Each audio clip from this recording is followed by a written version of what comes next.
মেজাজ ভীষণ খারাপ হয়ে গেল। রাগ কন্ট্রোল করে বললাম, দেখুন মামি আমাকে শাড়ি পরতে বলেছে, তাই আমি শাড়ি পরছি। আমার কথা বিহান ভাইয়ের মাঝে কোনো হলদুল প্রকাশ পেল না। আমার কথা যেন ওনার গায়ে লাগলোই না। গায়ের ব্লু কালারের শার্ট এর বোতাম খুলতে খুলতে বললেন, দেখ দিয়া, মাত্র জার্নি করে এসেছি সেই ঢাকা থেকে। একটানা 8 ঘন্টা জার্নি, মারাত্মক ক্লান্ত আমি। I need rest. সারা রাত ঘুম হয়নি, এখন আমাকে ঘুমাতে হবে। সো তোর এসব ইতনি সাজা দেখার সময় নেই আমার। বলেই শার্টটা খুলে পায়ের জুতো খুলে মাথার কাছে বড় স্ট্যান্ড ফ্যান চালিয়ে বিছানায় গা এলিয়ে দিলেন। নিজেকে এমন আস্তা একটা বলদ মনে হচ্ছে। ব্লাউজ আর পেটিকোট পরে দাঁড়িয়ে আছি রুমের মাঝে, গায়ে কোনো মতে শাড়ি পেঁচানো। এখন শাড়িটা ঠিক না করে বাইরেও যাওয়া যাচ্ছে না, কারণ বাইরে অনেক মানুষ। এই কথাটা মাত্র রুম ফাঁকা ছিল, আর এখানে এসেই বিপদ।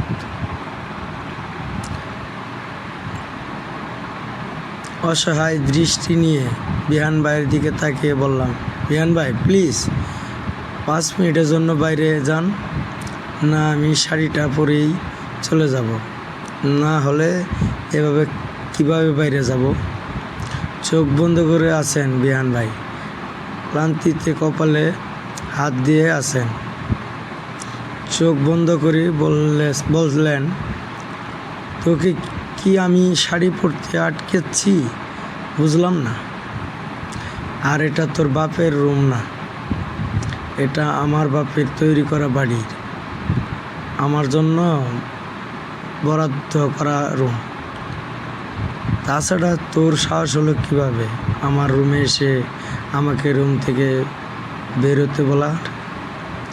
আমি এখন মারাত্মক ক্লান্ত। যদি আর একবার ডেকেছিস, সব খুলে এক পায়ে কান ধরিয়ে রুমের মাঝে দাঁড় করিয়ে রাখবো। ওনার কথা শুনেই বুক কেঁপে উঠল। এই মানুষটার দ্বারা সব সম্ভব। যা বললেন তা করে বসলে মান ইজ্জত এর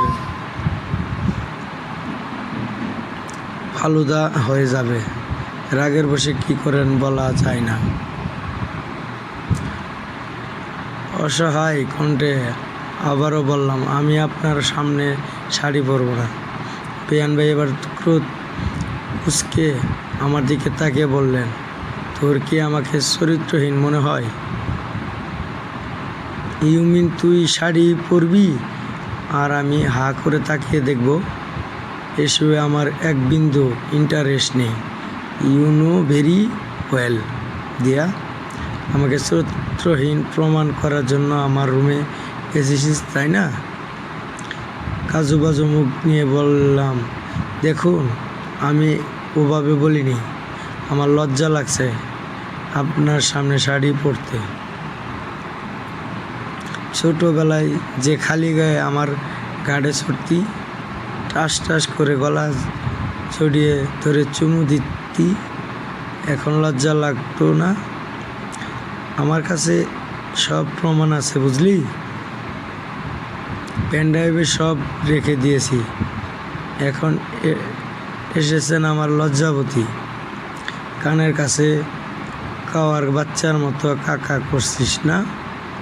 যা ওয়াশরুমে যা। খবরদার ওয়াশরুম নোংরা করিস না, তাহলে খবর আছে। উনি আমাকে কাওয়ার বাচ্চা বললেন, আমি কাকা করছি।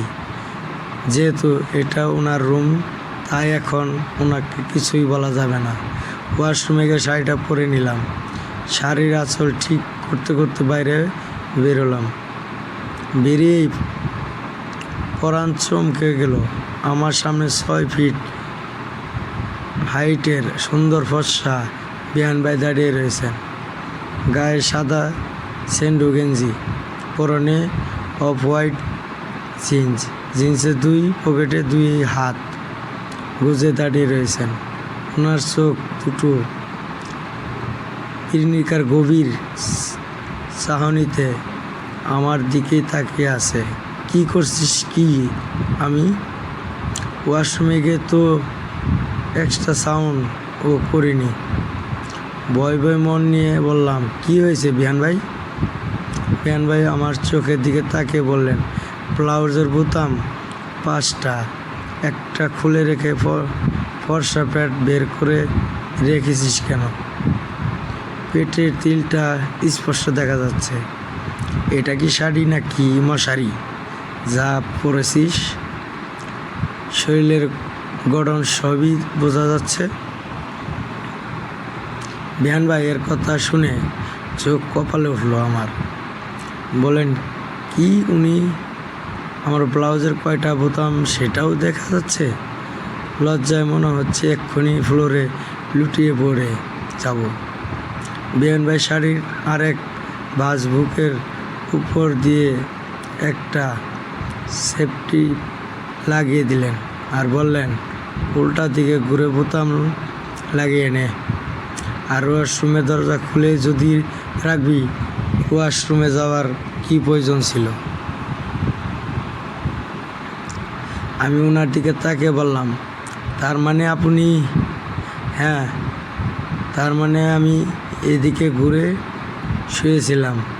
তখন ওয়াশরুমের খোলা দরজার দিকে নজর গেল। কি আর করা? আমি লজ্জায় মরি অবস্থা। এমন মিস্ত্রি লজ্জায় পড়ব ভাবতেও পারিনি। বোতামটা লাগিয়ে বাইরে যেতে গেলাম। সাথে সাথে বিহান ভাই আমাকে বললেন, শোন, তোর ওই শাড়ির চক্করে আমার ঘুমের ডিস্টার্ব হয়েছে। আমি কত সময় ঘুমাবো? ওই সোফাতে বসে থাকবি। বাইরে পাত্র অপেক্ষার সাথে একটা ছেলে এসেছে। ওই পাতলা শাড়ি পরে তোর ওখানে যাওয়া চলবে না। মানে না? আর গেলে বুঝতেই পারছিস। চুপচাপ বসে থাক। এটা তোর জন্য শাস্তি। সোফায় বসে কোনো সাউন্ড করবি না, আমার ঘুমের যেন ডিস্টার্ব না হয়। এদিকে বিহান ভাইকে ডিস্টার্ব করতে বাড়ির কেউ আসবে না, তাই আমাকেও আর খোঁজ কেউ পাবে না।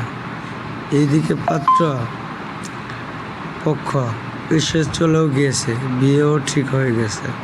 আমি সোফাতে যখন ঘুমিয়ে পড়েছি খেয়াল করিনি। বাড়ির সবাই যখন জানলো আমি বিহান ভাইয়ের রুমে সোফাতে ঘুমিয়ে গিয়েছিলাম, তখন সবাই আমাকে উপাধি দিল। আসলে কারণটা অজানাই থেকে গেল সবার। মামি বিয়ে না হওয়ার পর্যন্ত আমাকে যেতে দিবে না। মামির জোরাজুরিতে থেকে গেলাম। এদিকে ব্রাশ ও আনার হয়নি। মামি আমাকে বলল, বিহান একসাথে 2টা ব্রাশ এনেছে, তুই একটা নিয়ে নে। বিহান ভাইয়ের ব্রাশ কি এক্সট্রা চিহ্ন দিয়ে বললে, এটা তোর, নে। পরের দিন ঘুম থেকে উঠে শুরু হলো আমার আরেক অশান্তি। আমার ব্রাশ দিয়ে দাঁত ব্রাশ করছি, কোনো দাঁতে দাঁত চেপে বললেন, বিহান ভাই। চোখে মুখে ওনার ভয়ানক রাগ আর বিরক্তি। ওনার জিনিস কেউ স্পর্শ করলে তিল থেকে তাল বানিয়ে একাকার হয়ে ফেলেন। কথাটা শুনেই ভয়ে আমার পিলে চমকে উঠল। উনি কি আমাকে বকাঝকা দেওয়ার কোনো নতুন সিস্টেম খুঁজে বের করছিলেন নাকি? আমি কাজু মুখ নিয়ে বললাম, আপনার ব্রাশ হতে যাবে কেন বিহান ভাই? এটা আমার ব্রাশ। বিহান ভাই আমার দিকে বিরক্তিকর সাথে তাকিয়ে রইল। বিরক্তির জন্য তার কপালে কয়েকটা বাজ পড়ে গিয়েছে। গভীর মুখে বললেন, রাবিশ, ভালোভাবে দেখ, এটা আমার ব্রাশ। আমি খেয়াল করে দেখিনি, আসলেই তো বিহান ভাইয়ের ব্রাশ। কিন্তু এই মুহূর্তে রক্ষা পাওয়া যাবে কিভাবে? বিহান ভাই, এখন আমাকে কেটে কুচি কুচি করে কেটে বস্তায় ভরে নদীতে ভাসিয়ে দিবেন। দোতলা থেকে নিচে তাকিয়ে দেখি কতটা দূরত্ব। এখান থেকে পড়লে বাঁচবো নাকি মরবো সেটাই তো বুঝতে পারছি না। কিন্তু কিছু একটা ভেবে বললাম, সেই কালারের ব্রাশ কিনেছিলেন কি জন্য শুনি? ইয়াক, আমি বমি পাচ্ছে। এখন আমি আপনার ব্রাশ দিয়ে জিন্দগিতে আমি আর খেতে পারবো না, খাবার খেতে পারবো না। জ্ঞান নাই আমার, ভাবতেই গা গোলাচ্ছে। আমি কারো ব্রাশ দিয়ে ব্রাশ করছি। আমার মুখের এমন কথা শুনে সাত সকালে ওনার মেজাজ আরও বিগড়ে গেল। কিছুক্ষণ দম নিয়ে বললেন, এক্সকিউজ মি, আমার গালে কি গন্ধ আছে নাকি? এই জীবনে ব্রাশ না করলেও সমস্যা নেই। নিজেকে লাকি ভাব যে আমার ব্রাশ ইউজ করার চান্স পেয়েছিস। আমি কি তোর মতো মহা পিশাচ মহিলা? তুই তো আস্ত পিশাচিনী। জীবনে দাঁত ঠিক করে ভাবে ব্রাশ করিস না। আজ ফ্রিতে ব্রাশ পেয়ে ব্রাশ করেছিস, তাই না?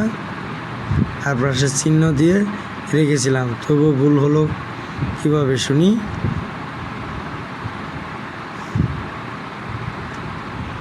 ওনার এই মিষ্টি কথাগুলো শুনে নিজের রাগ কন্ট্রোলের শক্তি হারিয়ে ফেললাম।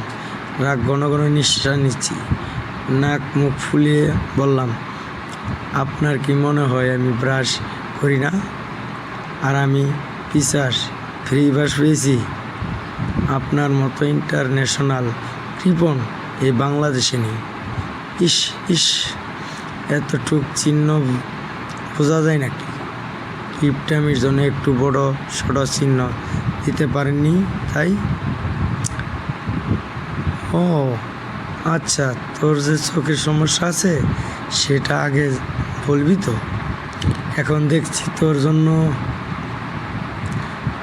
কার্ডিওলজি ছেড়ে আইনে পড়তে হবে।